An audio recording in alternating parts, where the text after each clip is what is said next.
하나님 아버지, 이 아침에 이 저녁에도 주님, 저희들이 특별히 40일 하루하루 주님 앞에 나아가면서 우리의 마음이 더 주님 앞에 정결해지고 새로운 마음을 얻도록, 또한 이 시대에 적합한 하나님의 사람으로 살아드리기를 바라는 마음으로 아버지께 나아가오니, 아버지, 우리를 구원해 주셨는데 구원받은 자다운 그러한 마음이나 하나님 이 땅 가운데서 그러한 삶을 요한계시록 말씀을 통해 더 우리에게 계시해 주시고, 우리가 또한 주님 앞에 특별히 마음을 정하여 기도하며 나아갈 때 우리의 마음이 새로워져 하나님께서 이 시대 가운데 행하실 때 주님 준비된 그러한 일꾼의 마음으로 살아드릴 수 있도록 주님 이 시간도 그렇게 우리를 빚어주시고 인도하여 주옵소서. 감사드리며 예수님의 이름으로 기도했습니다. 아멘. 우리 오늘 말씀을 함께 같이 읽겠습니다. 요한계시록 10장 1절부터 11절인데, 우리 함께 오늘이 벌써 23번째, 이제 반이 훨씬 지났고, 요한계시록도 22장인데 벌써 이제 10장째 저희가 하고 있습니다.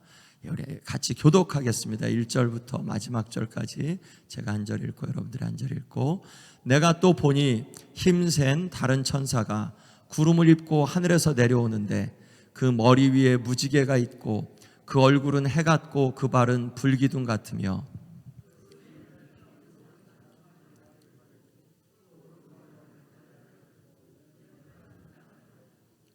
사자가 부르짖는 것 같이 큰 소리로 외치니 그가 외칠 때 일곱 우레가 그 소리를 내어 말하더라.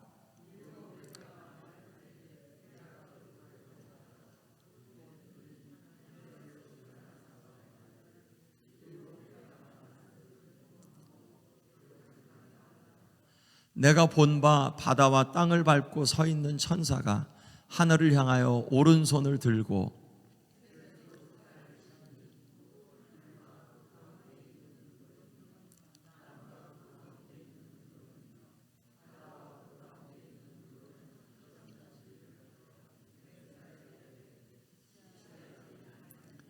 일곱째 천사가 소리내는 날 그의 나팔을 불려고 할 때 하나님이 그의 종 선지자들에게 전하신 복음과 같이 하나님의 그 비밀이 이루어지리라 하더라.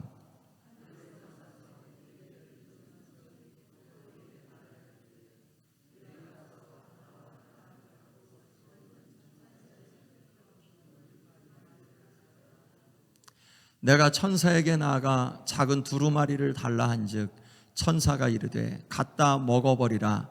네 배에는 쓰나 네 입에는 꿀같이 달리라 하거늘.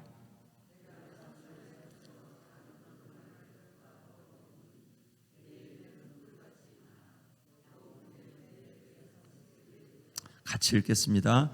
그가 내게 말하기를 네가 많은 백성과 나라와 방언과 임금에게 다시 예언하여야 하리라 하더라. 아멘.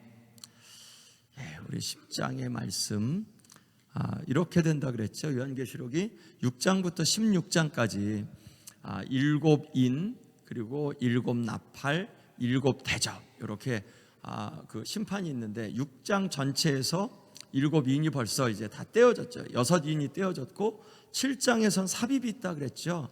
삽입된 이야기가 14만 4천인과 이루 헤아릴 수 없는 수없이 많은 각 나라와 백성과 족속에서 온 그러한 사람들, 손에 종려가지를 들고 흰옷을 입고 예수 그리스도 보좌에 앉으신 하나님과 또한 어린 양을 찬양하는 그러한 사람들, 같은 사람이냐 어떠냐 다른 사람이냐 거기에 대한 이제 서로 다른 해석이 있다 그랬죠. 자, 이제 8장에 가서 일곱째 인을 떼실 때, 그럴 때 일곱 나팔을 일곱 천사가 받죠. 그러니까 이 일곱째 인 안에 이 일곱 나팔이 포함되는 그런 형식으로 나오죠. 그리고 8장과 9장 어저께까지의 말씀에서 6개의 나팔을 불죠. 11장 마지막 내일 가서 이제 일곱째 나팔을 부는데 6나팔까지 불었어요. 그런데 일곱인이나 또 이 일곱 나팔은 믿지 않는 자들을 향해서 세상을 향하여 주시는 그런 심판이라 그랬죠. 그 믿는 자들을 향한 게 아니라 땅에 있는 자들을 향하여서 주신 거라고 했죠. 자, 6째 나팔까지 불었고 7 나팔이 불어야 되는데 그 잠깐 사이에 이 10장과 11장 다시 이야기들이 나오죠. 요 중간의 이야기들은 성도들에 대한 이야기라 그랬죠. 7장도 그러니까 6인 뗀 다음에도 성도들 이야기, 6 나팔까지 분 다음에도 10장과 11장도 성도들에 대한 이야기. 물론 이제 12장부터 14장까지는 성도가 이 세상 가운데서 고난당하고 핍박당하는 이제 그런 모습이 나오지만 짐승이 나와서 이제 16장 가서는 다시 7 대접이 나오죠. 자, 그러니까 요 7인, 7 나팔, 7 대접, 중간에 이런 이야기들은 이 그 교회에 대한 혹은 성도들에 대한 많은 중간중간에 인포메이션을 주는구나. 그리고 우리가 이제까지 보더라도 막 긴장해야 될 내용들은 없죠. 성도들로서 어린 양의 보혈을 의지한 자들로서 아직까지 긴장할 내용들은 없어요. 그런데 이제 조금씩 오늘과 이제 내일 조금 더 나오고요. 이제 12장부터 14장까지는 훨씬 더 많이 성도들이 이 시대 가운데 전투하는 교회, 이제 싸우는 그런 교회의 모습들이 나오게 됩니다. 한번 말씀을 오늘 안에서 그 2가지, 그러니까 오늘과 내일에서 오늘 이야기, 내일 이야기인데 서로 연결이 됩니다. 어떤 이야기들이 성도들에 관한 이야기들이 나오는지 한번 볼게요. 1절부터 우선 먼저 이렇게 쭉 한번 말씀을 여러분들이 성경을 읽는 것처럼 볼게요. 내가 보니 힘센 다른 천사가 구름을 읽고, 여기서 다른 천사는 또 누구냐? 힘센 다른 천사는 누구냐? 묘사를 잘 봐야 되죠. 구름을 입었으니까 구름을 입은 건 하늘에 속한 천사, 좋은 천사구나, 안심이 되죠.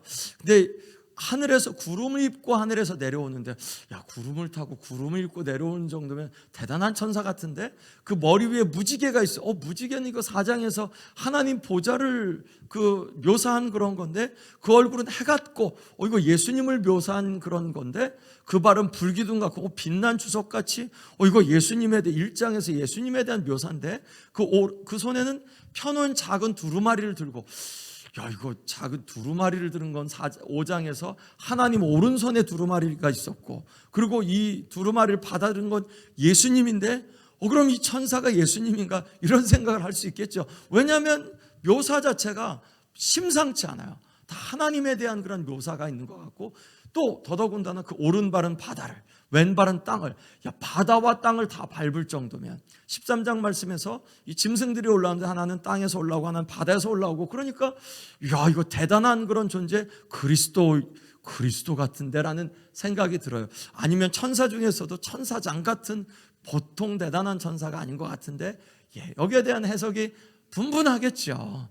왜냐하면 안 나타나니까 이게 그리스도인지 아닌지. 소리도 어떠냐? 사자가 부르짖는 것 같이 큰 소리로, 예수님도 그 음성을 말할 때 많은 물소리 같이 그랬었죠. 그가 외칠 때 7 우레가 그 소리를 내어 말하더라. 7 우레가 막 두두둑 막 치는데 그게 말소리처럼 요한이 들을 때 들렸어요. 그리고 7 우레가 말을 할 때 하나씩 말을 하는데 이해가 될 만큼, 받아 적을 만큼 이해가 됐던 거예요, 이 우레가. 그런데 하늘에서 소리가 났어요. 이 하늘에서 소리는 누구의 소리인가? 천사의 소리인가? 그리스도의 소리인가? 하나님의 소리인가? 아마도 그리스도의 소리라고 이야기해요. 7 우레가 말한 것을 인봉하고 기록하지 말라. 7 우레가 말한 걸 요한은 이해했어요. 이해했고 들었고 그걸 기록할 만했어요. 왜냐하면 기록하려고 했던 거니까 그게 무슨 소리인지 분명히 알았던 거죠. 그런데 기록하지 마라. 왜 기록하지 말으라고 하신 건가? 그리고 또 무슨 내용이 있었을까? 궁금하죠. 그리고 7 우레면 이게 그러면 이 7 나팔처럼 7 우레도 그렇게 심판의 이야기인가? 우리 알지 못해요. 하나님이 그것에 대해서 기록하지 말라고 했으니까 우리가 꼭 알지 않아도 되는 사건. 나중에 이걸 알려고 하는 그럴 이유가 없어요. 자, 5절 말씀에서 내가 본 바 바다 땅을 밟고 서 있는 천사가, 이 천사에 대한 또 한 부분이 하늘을 향하여 오른손을 들어요. 이 천사가. 그리고 세세토록 살아계시니 하늘과 그 창조주 하나님께 가리켜 맹세하여 이릅니다. 그러니까 이 지금 천사가 땅과 바다를 밟고 오른손을 들고 하늘을 향해서, 하나님을 향해서 맹세합니다. 지체하지 않을 겁니다. 이제 하나님이 내가 하나님의 이름으로 맹세하고, 혹은 그 하나님께서 이렇게 말씀하셨는데 지체하지 않을 거다. 자, 여기에서 굉장히 좀 힌트죠. 이 힘센 천사가 누구냐? 예수 그리스도가 하나님을 가리켜서 맹세하실까? 천사일 가능성이 많다라는 이제 묘사는 앞에서 그리스도와 같은 묘사가 있었지만, 하나님을 향해서 맹세하는 거, 그리고 이 지체하지 아니하리라, 요 표현이 나중에 이제 한번 볼 텐데요. 다니엘서 12장 7절 말씀하고 요 지금 5절 6절 말씀하고 굉장히 거기서 많은 힌트가 이렇게 튀어져 나오는, 다니엘서 12장 7절 말씀에서는 두 손을 들고 어떤 천사가, 강물 위에 있는 한 천사가 두 손을 들고 하나님을 가리켜 맹세하는 이제 그런 그 모습이 나요. 여기선 오른손만 들죠. 예. 그리고 거기에서는 한때 두때 반때를 지나서 이제 라는 그런 표현인데, 여기선 지체하지 않을 거다. 그러니까 다니엘서의 그 맹세보다 훨씬 더 이렇게 시기가 앞당겨졌다는 그런 암시를 이 말씀을 통해서 보여주죠. 자, 7절 말씀, 그래서 가브리엘 천사냐라고 해석하는 주석가들도 굉장히 많죠. 7절 말씀에서 일곱 천사가 소리내는 날 그의 나팔을 불려고 할 때, 이거 지금 계속해서 그 힘센 천사가 얘기하는 겁니다. 일곱째 천사가 일곱째 나팔을 든 천사가 나팔을 불려고 할 때 하나님이 그의 종 선지자들에게 전하신 복음과 같이 하나님의 그 비밀이 이루어지리라. 언제 이루어지냐? 일곱째 천사가 소리를 내는 날. 그리고 하나님이 그의 종 어떤 것이 이루어지느냐? 선지자들에게 말씀하신 그러한 하나님의 비밀이 이루어지겠다. 하나님의 비밀, 선지자들에게 하신 것이 뭐냐? 이제 곧 여호와의 날이 이르면 이럴 것이다. 말세, 마지막 때 되어질 일, 장차 될 일, 속히 될 일, 그런 것에 대한 말씀이죠. 그러니까 이런 말씀은 누가 궁금했냐? 다니엘서 말씀을 읽으면서 다니엘서의 말씀에서 야, 이거 뭐에 대한 예언이냐? 그것을 궁금해했던 사람들, 혹은 이 에스겔서의 말씀을 통하여서 혹은 스가랴의 말씀을 통해서 야, 이게 도대체 뭐지? 이해가 안 되는데 뭐지? 라고 그 말씀들을 생각했던 사람들이 이런 말씀을 들으면서 이게 언제 이루어지지? 그들이 즉 이 묵시문학, 구약의 묵시서들을 궁금하게 생각했던 분들이 이러한 말씀에 더 이렇게 그 촉각을 기울였다는 말씀이죠. 자, 8절 말씀에서 하늘에서 나서 내게 들리던 음성이, 즉 저기였었죠. 일곱 우레가 날 때, 그때 하늘에서 소리가 났죠. 일곱 우레가 말한 걸 인봉하고 기록하지 말라 했던 그 음성이 또 내게 말했다. 뭘 말했냐? 네가 가서 바다와 땅을 밟고 있는 천사의 손에 펴놓인 두루마리 책을 가지라. 천사의 손에 펴놓인 두루마리를 가지라. 그걸 받으라는 말씀이죠. 자, 그러니까 하나님의 손에 있던 게 누구에게 갔죠? 예수님에게 갔죠. 예수님이 인봉을 떼셨잖아요. 그리고 그거가 천사에게 있고, 이 천사에게서 지금 요한에게 온 거죠.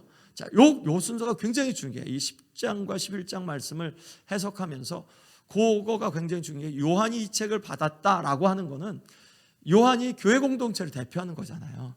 그러니까 이 두루마리의 내용, 이것이 교회에게 주어졌다. 그리고 교회는 이 두루마리 책을 가지고 무엇을 할 거냐? 그거가 이제 9절 말씀에서 된 거예요. 자, 두루마리를 보는데 8절 후반절에서는 두루마리가 있는데 9절에서는 그걸 뭐라고 표현하죠? 작은 두루마리죠. 그래서 이것도 굉장히 또 왜 이건 여기선 두루마리라 그랬다가 왜 여기선 작은 두루마리라고 하지? 똑같은 책인데. 이제 그런 부분들에 대해서도 해석이 굉장히 많겠죠. 왜냐하면 이게 똑같은 책이냐? 똑같은 책이에요. 왜 여기선 두루마리, 8절에서는 두루마리, 1절과 9절에서는 작은 두루마리라고 했냐? 이런 그 질문도 합니다. 자, 거기에서 이걸 먹었더니 갖다 먹어라. 이제 천사가 그렇게 말하죠. 네 배는 쓰나 네 입에는 꿀같이 달리라. 배는 쓰겠다. 입에는 꿀같이 다른데 왜 배는 쓰나? 왜 배에 쓰지? 입에 꿀같이 단 거, 이게 그 에스겔서의 3장 말씀, 조금 이따 한번 볼 텐데 3장에서 에스겔이 하나님의 말씀을 받을 때 입에 달았거든요. 그 말씀을 인용한 말씀이에요. 자, 에스겔이 선지자의 사명을 받은 것처럼 요한이 선지자의 사명을 받았고, 요한이 교회 공동체를 대표한다면 교회는 이 시대 속에서 선지자의 사명을 받은 거다. 두루마리를 갖다 먹었어요. 그랬더니 입에는 달았고, 그렇지만 배는 쓰게 되었다.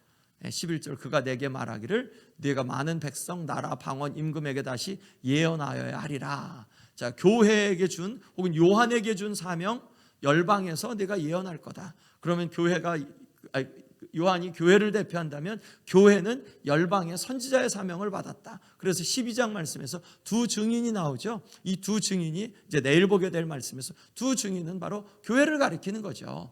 그런 부분에서 오늘 말씀이 이제 이어집니다. 자, 그럼 한번 이제까지 4장부터 여기까지 왔잖아요. 한번 9장까지의 말씀까지 일별을 해보면 이런 부분이에요. 지금 교회에 대한 말씀이잖아요. 10장과 11장. 그러면 교회와 이 지금 그 마지막 때 혹은 이제까지의 인 나팔과 나팔 심판과 어떻게 연결이 되느냐. 4장 말씀에서 하나님이 주권적으로 보좌에 계시죠. 그리고 하나님께서 예수 그리스도를 보내신 어린 양을 통하여서 그 가운데 이걸 취하죠. 그런데 이 어린 양을 통하여서 뭘 이루신 거냐. 어린 양은 우리들을 사서 하나님께 들으셨고, 하나님 안에서 성도들은 어떻게 된 거죠? 교회는 나라와 제사장이 되었죠. 하나님의 나라와 제사장, 즉 하나님이 이 세상에 하나님의 나라를 도래하게 하시는데 우리를 그 하나님의 나라에 포함시키셨다. 구원받은 자들을. 맞지요? 교회가 하나님의 나라에 포함되었죠. 포함되었는데 이런 가운데서 하나님의 나라가 되기도 하고, 우리는 이 하나님의 나라를 확장시키는 또 혹은 하나님의 나라가 이 땅에 도래하게 되는 중요한 임무를 받았다. 제사장의 임무를 받은 거죠. 그리고 그런 속에서 어떻게 제사장의 역할을 감당하냐? 오늘 말씀에서는 두루마리를 받은 거다. 이 예언의 말씀을 먹은 자가 교회다. 그리고 이 예언의 말씀, 즉 앞으로 장차될 일 혹은 재앙에 대한 일, 이런 것들을 선포해야 될 의무가 있고, 이 재앙만 선포하냐? 너 이 세상 이렇게 해서 죽어, 그거가 아니죠. 그런데 이 세상에 이런 일이 있을 건데 이렇게 하면 살아, 예수 그리스도를 믿으면 살아, 이게 당연히 두루마리 책 안에 있는 내용이고 두루마리 책을 전하는 중요한 그러한 이유잖아요. 그러니까 복음이 여기서 나오죠. 그리고 굉장히 좀 클리어해지죠. 10장과 11장 말씀이 지금 현재적으로 교회가 처한 우리의 사명, 우리가 지금 어떻게 살아가야 되는지에 대한 굉장히 클리어하게, 교회는 두루마리를 갖고 있다. 두루마리의 내용은 재앙의 내용인데, 재앙에서 이 재앙이 곧 진짜 임할 거야. 근데 여기에서 사는 한 가지 방법이 있어. 예수 그리스도를 믿고 그 아버지의 보호 안에 들어가면, 그러면 이 재앙에서 피해 라는 요 분명한 메시지가 교회에게 주어졌다라는 게 이제 오늘 말씀과 내일 말씀이에요. 그러니까 연결이 되죠. 4장부터 지금 이제 9장 10장까지 연결이 되는 말씀이죠. 자, 한번 볼게요. 힘센 천사, 한번 얼굴 보세요. 이 그림을 보시면 무지개 있고, 그리고 땅과 바다를 밟고 있고, 그리고 바다는 이렇게 막 큰 기둥처럼 막 빛나고, 얼굴은 해같이 빛나고, 그리고 막 뒤에 막 이렇게 있는 거는 뭐 말소리도 막 되게 크고, 그러니까 큰 음성을 내고, 그러니까 그러한 모습들이, 구름을 또 입고 있는 그러한 모습들. 자, 힘이 센 천사의 그룹이 존재할까? 왜냐하면 5장 2절 말씀에서도, 나중에 18장 말씀에서도, 요한계시록에서 3번이 이렇게 나오는데, 힘이 센 천사의 그룹이 따로 있는 거냐? 뭐 천사장처럼. 이 천사는 다른 힘센 천사와 다른 천사이다. 5장 2절, 18장 21절 말씀과 다른 조금 모습이 굉장히 그 묘사가 심상치 않아요. 가브리엘이냐? 왜 가브리엘이냐? 다니엘서 12장에서 이야기하는 천사가 가브리엘 천사이기 때문에 가브리엘이냐라고 그 주석가들은 이야기하기도 하고요. 묘사를 보면 너무 그리스도와 같아서 그리스도냐라고 이렇게 해석하기도 해요. 하늘에서 내려오죠. 9장 1절에선 어떤 적이었죠? 5번째 나팔을 불 때는 하늘에서 떨어진 별이었죠. 하늘에서 떨어진 천사, 그것은 타락한 천사였죠. 그런데 이번에는 하늘에서 내려오는데 구름과 같이 이렇게 내려옵니다. 구름을 입었다. 구름을 타고 오시는 예수님과 같이. 그리스도 1장 4장 뭐 이제 가브리엘 다니엘 뭐 그렇게 나오죠. 자, 머리 위에 무지개가 있다. 4장에서 보좌를 묘사할 때 무지개, 얼굴은 해같이 빛났다. 해가 있다. 해가 힘있게 비치는 예수님의 그러한 모습이 1장에서 묘사되고 있죠. 발은 불기둥과 같다. 빛난 주석 같은 발, 1장에서 예수님에 대한 묘사 있고요. 열려진 작은 책을 들고 있다. 예수님도 5장 말씀에서 하나님 아버지의 오른손에 있는 책을 취하셨죠. 두루마리를 취하셨죠. 이 책이 5장에 있는 그 두루마리랑 같은 책이냐라는 이것도 굉장히 중요한 그러한 해석 포인트죠. 더더군다나 이 힘센 천사는 하늘 그 바다와 땅을 그렇게 밟고 있죠. 오른발은 땅을, 왼발은 바다를. 그러니까 이 천사의 존재가 땅과 바다를 밟고 있는, 즉 거기에 통치하고 있는 그런 모습이니까, 야, 이거 예수님 정도나 이 정도 되지, 이게 어지간한 천사 가지고 이 정도 이렇게 묘사가 될까 하는 생각이 드니까, 그리고 야, 이거 그리스도 같아 라는 생각을, 그런 해석을 안 할 수가 없죠. 그런데 이제 성경 어디에도 그리스도를 천사로 표현한 적이 있냐? 여기서 분명히 힘센 천사인데, 구름 입고 온 힘센 천사인데 예수님을 천사로 표현한 적이 있냐? 없다. 그리고 6절에서 하나님께 맹세하는데, 예수님이 하나님께 맹세하겠냐? 맹세한 것을 보면 천사로 해석하는 것이 합당하다.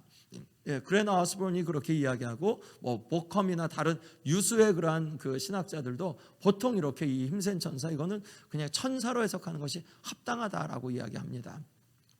열려진 작은 책, 여기서 그 1절, 아까 그 8절, 그런데 보면 이 비블라리디온 해서 이게 5장에 있는 비블리온, 그 두루마리, 하나님 오른손에 들고 있던 두루마리, 그거는 비블리온, 그 두루마리인데, 이 비블라리디온은 작은 두루마리라는 표현이래요. 그러니까 부분적인, 그 두루마리 전체가 아니라 부분적인 혹은 작은 두루마리, 이제 그런 표현. 그래서 이거 다른 책이다라고 이제 해석하는, 비블라리온은 비블리온의 축소형인데, 이게 같은 책이냐 다른 책이냐, 5장에 있는 두루마리냐 아니면 이 10장에선 5장의 두루마리 그 책과 다른 책이냐, 굉장히 중요하잖아요. 왜냐하면 다른 말씀을 받았으면 이 내용이 뭘까? 5장의 내용은 우리가 대충 이제 그 애곡과 재앙에 대한 말씀이니까, 심판에 대한 말씀이니까 우리가 이해했는데, 10장에서 다른 책을 받았으면 그러면 이 책의 내용이 뭘까? 이걸 우리가 해석해야 되는데, 그러니까 신학자들도 여러 그런 그 가능성 중에서 같은 책일 거다. 10장 8절에서는 왜냐하면 다시 책이라고도 하고, 9절 10절에서는 작은 책이라고도 하는 걸 보면 이게 혼용되어서 사용된 걸 보니까 같은 책일 거다라고 그렇게 이야기하고, 그러니까 이 그 내용은 같은 내용일 거다. 즉 애곡과 재앙에 대한 말씀이 에스겔서에 그렇게 말씀한 것처럼 여기도 그런 심판에 대한, 마지막 심판에 대한 말씀일 거다.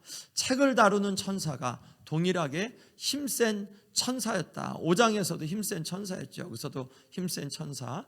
5장과 10장의 배경인 구약 본문이 동일하다. 에스겔서 2장과 3장. 지금 이 10장 말씀도 이 작은 책, 혹은 이제 그 요한이 받는 이제 그런 증인에 대한 그런 부분도 에스겔서 3장에 대한 2장에서 소명을 받고 3장에서 이 말씀을 전하라는 그러한 사명을 받는 그 말씀이거든요. 배경이 그러니까 같으니까 같은 걸 거다.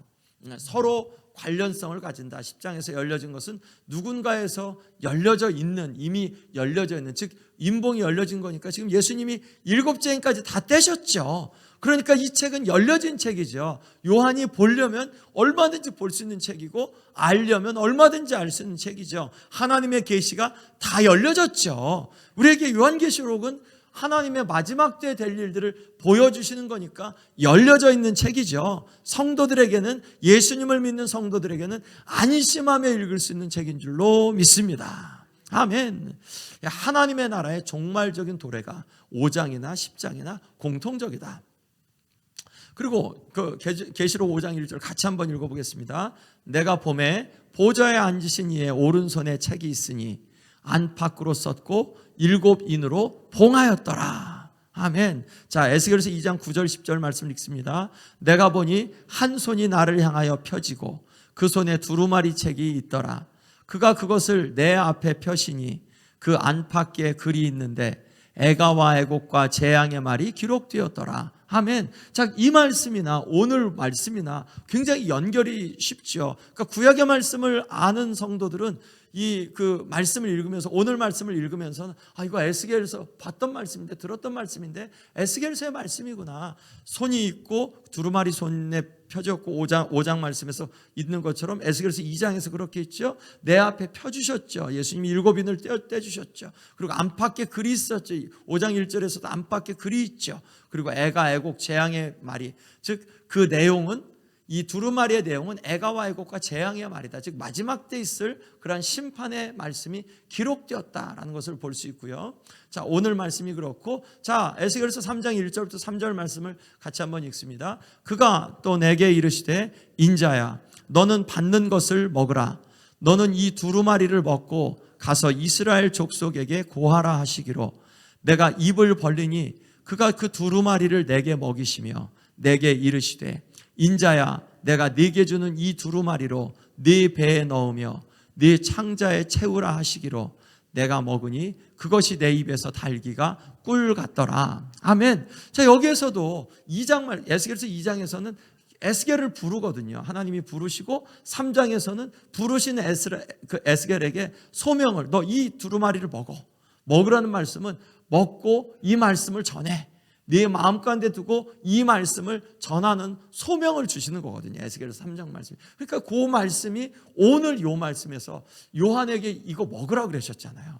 먹으라고 한 게 왜 먹으라고 한 거냐? 맛이 어떤지 맛보라고 하신 거냐? 아니다. 이것을 먹은 건 에스겔에게 이런 소명을 주셨던 것처럼 요한에게 소명을 주시는 거고, 요한에게 주신 사명은 교회 공동체를 요한이 대표하니까 이거는 교회 공동체가, 교회가 이 마지막 때에 있을 일, 그리고 예수 그리스도의 복음을 전할 사명을 주시는 거다라는 게 굉장히 선명하게, 이 에스겔서 3장 말씀을 봐야 오늘 말씀이 선명하게 드러납니다. 그러니까 우리가 이렇게 그 요한계시록 말씀을 읽으면서는 앞에 있는 말씀을 더 잘 알면 알수록 요한계시록의 말씀이 더 분명해져요. 요한계시록의 말씀이 제5복음서라고 말하는 게 정말 맞다고 저는 생각하는 게, 예수 그리스도에 대한 말씀으로, 복음으로 정말 가득한, 그리고 이제까지 65권을 다 이렇게 좀 종합하는 듯한 그러한 메시지가 이 요한계시록 안에 있으니까 너무 놀랍죠. 힘센 천사의 사역을 보면 사제 부르짖는 것처럼 큰 소리를 외치죠.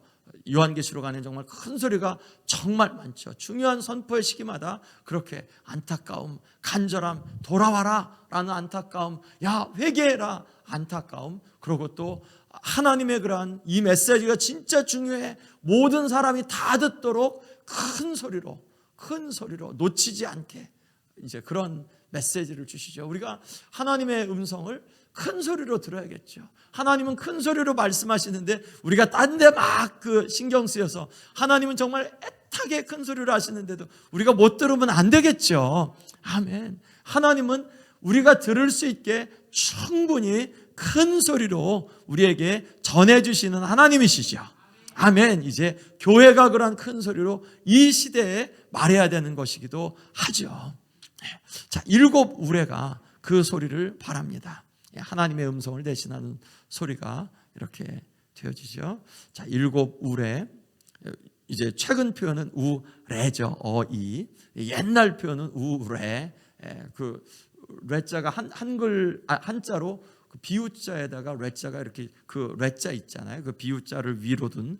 그러니까 근데 요즘 표현으로는 우레로 표현을 합니다.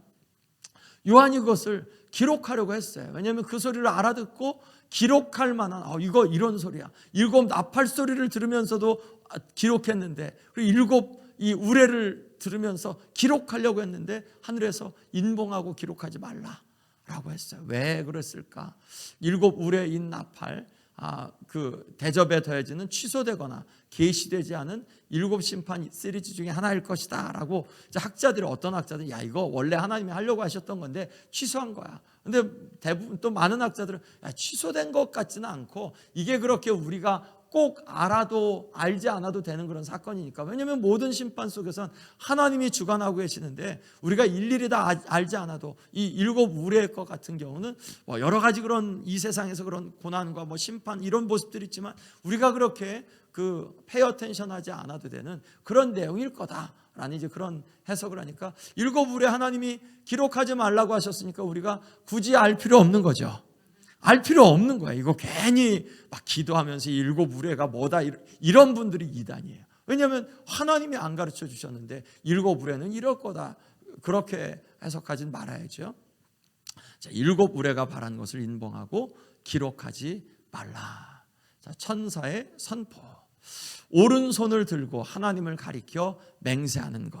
자, 지체하지 않겠다. 그리고 일곱째 나팔 불 때 하나님의 비밀이 자신의 종 선지자들에게 전하신 복음과 같이 이르리라. 자, 한번 말씀을 한번 찾아볼게요. 다니엘서 12장 말씀을 보겠습니다. 왜냐하면 이 말씀을 이해하는데 다니엘서 12장 7절 말씀을 보시면 이 말씀이 조금 단서가 됩니다. 다니엘서 12장 7절 말씀을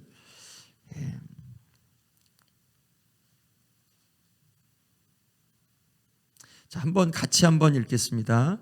내가 들은즉 그 세마포 옷을 입고 강물 위쪽에 있는 자가 자기의 좌우 손을 들어 하늘을 향하여 영원히 살아계시는 이를 가리켜 맹세하여 이르되 반드시 한때 두때 반때를 지나서 성도의 권세가 다 깨지기까지이니 그렇게 되면 이 모든 일이 다 끝나리라 하더라. 아멘.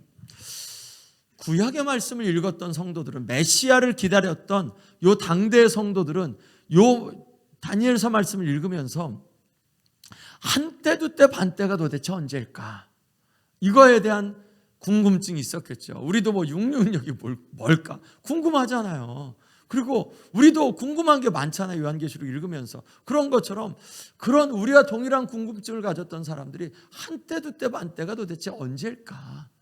이런 궁금증을 갖죠. 그러니까 요 7절 말씀 같은 경우는 이게 언제일까? 그리고 이것을 말한 이 사람은 누굴까? 라고 해요. 이분이 보면 하늘을 들어 맹세하는데 어떻게 드냐? 자기의 좌우 손을 들어 하늘을 향하여 맹세해요. 이 7절 말씀에서 좌우 손을 들어 하늘을 향하여서 맹세하는데 여기서는 오른손을 들고 맹세하죠. 그리고 영원히 살아계시는 이를 가리켜 맹세해요. 여기에서는 10장 요한계시록에서는 창조주 하나님을 가리켜 맹세해요. 그리고 다니엘서의 말씀에서는 한때 두때 반때를 지나야 마지막 때가 올 거라고 말씀하세요. 그런데 요 말씀에서 10장에서는 요한계시록에서는 지체하지 않겠다고 말씀하세요. 연결이 되죠. 병행 구절이 벌써 3개나 요 한 구절에서 3개나 병행이 되죠. 그러니까 요 말씀을 요한계시록 말씀을 읽으면서는 퍼뜩 이게 다니엘서 10장에 있는 그 말씀이구나. 병행되어지는 게 3개가 되니까. 그리고 그때보다 더 프로그레시브, 이제 조금 더 많이 진행되었구나라는 것을 우리가 암시하는 것을 알 수 있죠. 지체하지 않겠다. 7째 나팔을 불 때 하나님의 비밀이 자신의 종 선지자들에게 전하신 복음과 같이 이르리라. 선지자들 스가랴 혹은 에스겔 혹은 이제 다니엘, 이사야 이런 선지자들에게 하나님께서 말씀하셨는데 어느 때인지는 말씀하지 않으셨는데 이제 그때 7째 나팔 불 때 이루어질 거다. 지금 요 말씀을 요런 거를 누구에게 말씀하는 거죠? 요한에게. 요한에게 말씀하셔서 왜 그러는 거죠? 이 두루마리를 먹고 너는 이 세상에 가서 이러한 증인이 되라 라는 말씀이죠. 그게 이제 내일 다루게 될 11장 말씀이고요. 교회에게 주신 사명들이 이렇게 드러나는 거죠. 하나님의 비밀이 뭐냐? 2장 28절에서 다니엘에서 오직 은밀한 것을 나타내실 자는 하나님밖에 없다. 은밀한 것. 29절에서 은밀한 것을 나타내시니까 장래일을 왕에게 알게 하셨다. 2장에서 비밀의 내용은 강력한 모든 나라를 능가하고 압도하는 권세 있는 하나님의 나라의 도래. 하나님의 나라의 도래, 하나님의 나라가 이 땅에 임하실 것 언제냐? 이제 하나님께서 그것을 하실 건데 지금 이 10장 말씀에서 이미 하나님의 나라가 도래했다는 말씀이죠. 아직까지 완성되지는 않았지만 종말의 때 하나님의 나라가 도래하는데 지금 하나님의 나라가 도래했다라는 게 요한계시록의 메시지예요. 왜냐하면 다니엘서에서는 한때도 때 반때가 지나야 된다는데 지금은 이제 속히 임할 거다. 이제 때가 됐다. 이제 지금이다 라는 그런 말씀을 하니까 하늘에서 음성이 들립니다. 예수님의 음성일 수 있다는 말씀이죠. 힘센 천사의 손에 펴놓은 책을 가져라. 요한에게 힘센 천사의 손에 펴놓은 책을 가져라. 아버지께 있었던 거 예수님에게 있었던 거 힘센 천사에게, 천사에서 이제 요한에게로 나아가죠. 책의 전달이 하나님 어린 양 힘센 천사 요한에게로 나갑니다. 요한은 교회를 대표하죠. 하나님의 나라의 오심에 대한 선포를 요한에게 위임한다. 교회 공동체가 이제 하나님 나라의 오심에 대한 선포를, 이 메시지를 갖게 된 거다. 두루마리를 먹습니다. 요한이 요청합니다. 천사에게 책을 주십시오. 책을 제가 가져가도 될까요? 그랬더니 천사가 갖다 먹어라. 갖다 먹어버려라 라고 이제 그렇게 말씀하죠. 네 배는 쓰나 네 입에는 꿀같이 달리라. 이 말씀을 들으면서 에스겔의 그런 말씀들이 이렇게 들려지죠. 그 말씀이 뒤에서 이렇게 들려지죠. 시편 119편 103절 말씀도 우리가 잘 아는 것처럼 주의 말씀의 맛이 내게 어찌 그리 단지요 내 입에 꿀보다 더하니이다. 두루마리를 먹습니다. 왜 쓸까? 입에는 단데 왜 배는 쓴다고 말씀하셨을까?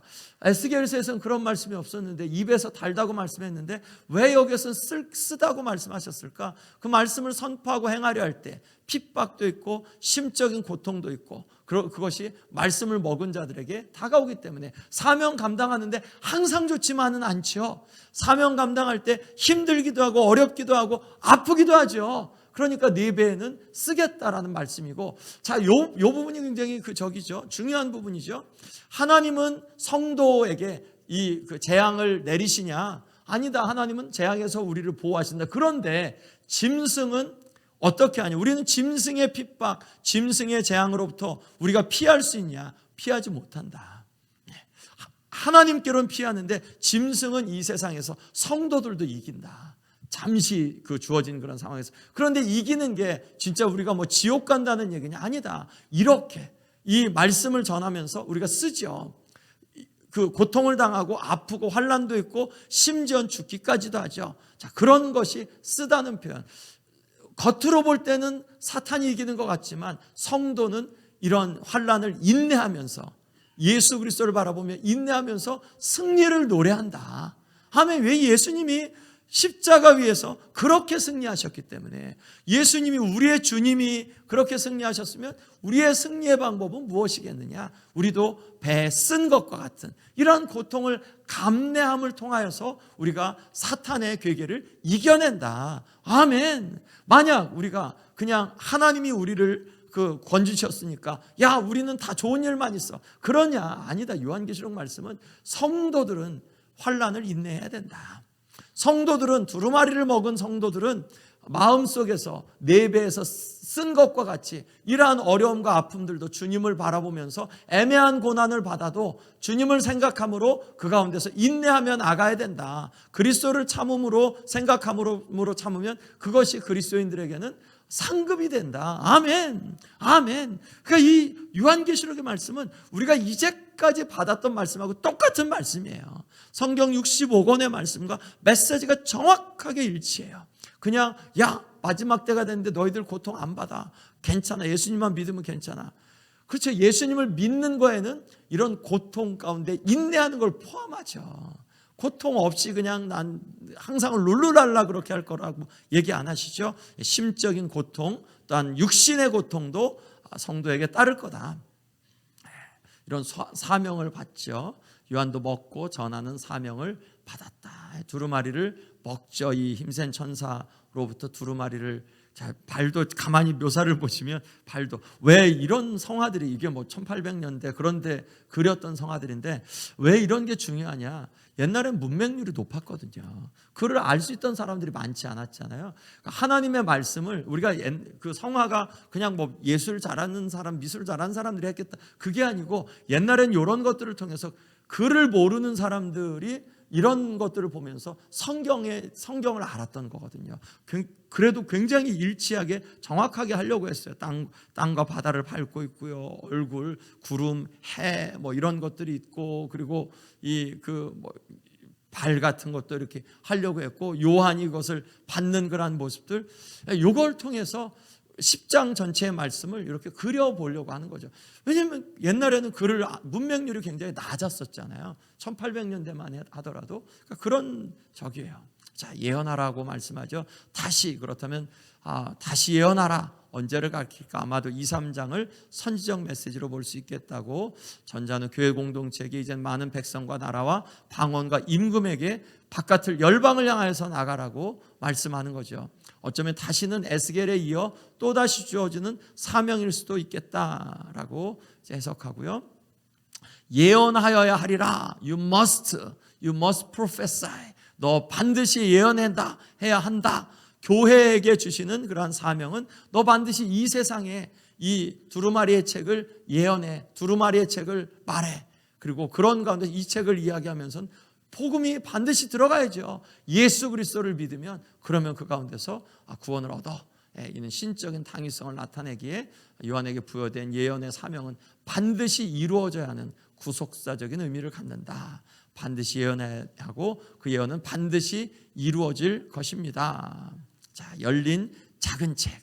이 책은 이미 열려졌습니다. 인이 다 뜯어져 있으니까 힘센 천사에게서 받아 먹어야 하는 책, 먹어야 하는 책, 달고 쓴 책, 전해야 하는 책의 내용, 이렇게 해서 우리가 10장 말씀, 특별히 요한에게 혹은 교회 공동체에게 주시는 귀한 그런 말씀, 오늘 말씀을 이렇게 준비하면서 저는 되게 기쁜 마음이 참 많았어요. 왜냐하면 성경 전체의 말씀들이 다시 한번 이 말씀들을 통해서 이렇게 또한 깨어지는 그런 부분들이 있어서, 우리 안에서도 주님이 우리에게 주신 그런 사명을 더 힘있게 감당해야겠습니다.